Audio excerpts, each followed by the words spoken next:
सोमनाथ सूर्यवंशी मृत्यू प्रकरणी ॲडव्होकेट प्रकाश आंबेडकरांनी युक्तिवाद केला. या युक्तिवादानंतर त्यांनी काय प्रतिक्रिया दिली पाहूयात. आज जे आहे कस्टोडियल डेथच्या संदर्भात मॅजिस्ट्रेटने इन्क्वायरी करावी एवढं एकच प्रावधान आहे. पण मॅजिस्ट्रेटच्या इन्क्वायरी नंतर कोणी निर्णय घ्यायचा, कसा निर्णय घ्यायचा, त्याची पुढची इन्क्वायरी कशी करायची, या अपुरा आहे. आणि म्हणून आम्ही असं कोर्टाला असं म्हटलं की याच्यामध्ये सोमनाथ सूर्यवंशी हे कोर्टाच्या कस्टडीमध्ये असताना त्यांचा मृत्यू झालेला आहे.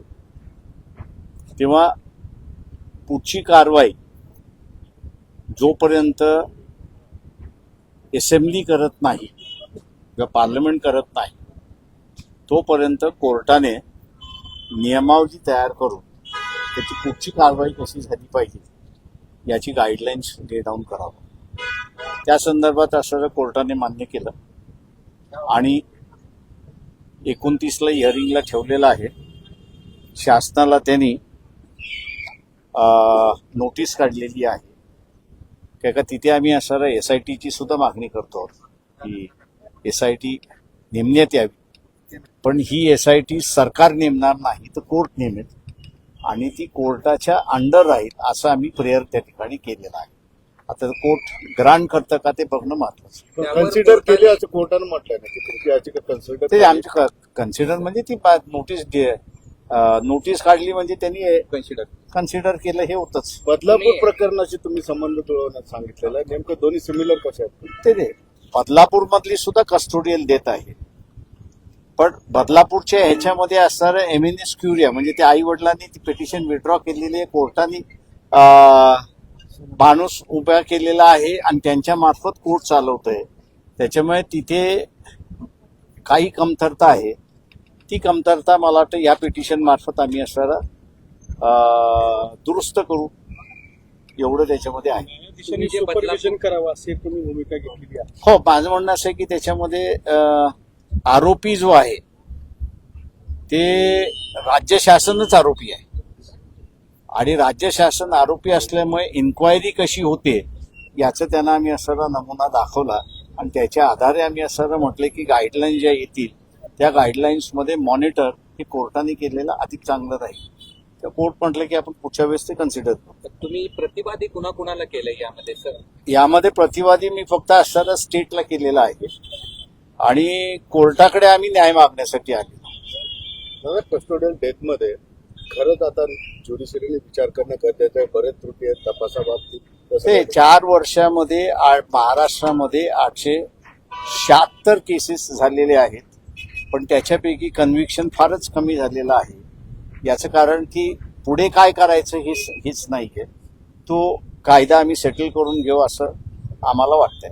तुम्ही प्रतिवादीच या ठिकाणी आरोपी आहे असं हो, कोर्टासमोर मी पुढच्या वेळेसही मांडणार आहे.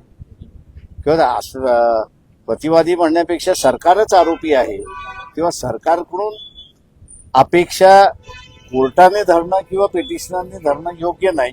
तेव्हा याला असणारी एक मस्टरी असणं गरजेचं आहे की जे आम्ही पुढच्या वेळेस कोर्टासमोर ती मांडू. तुम्ही मुख्यमंत्र्यांना किंवा राज्य सरकारला पत्र लिहिलं त्या संदर्भात कस्टोडियल डेथ संदर्भात?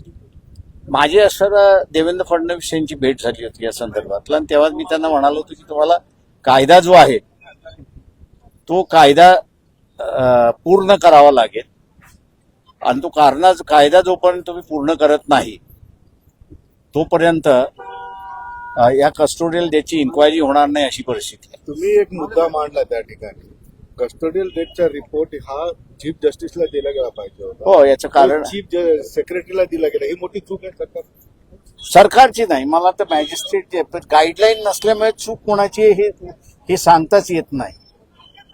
त्याच्यामुळे असणारं मॅजिस्ट्रेटने असणारं जे आहे तो रिपोर्ट जो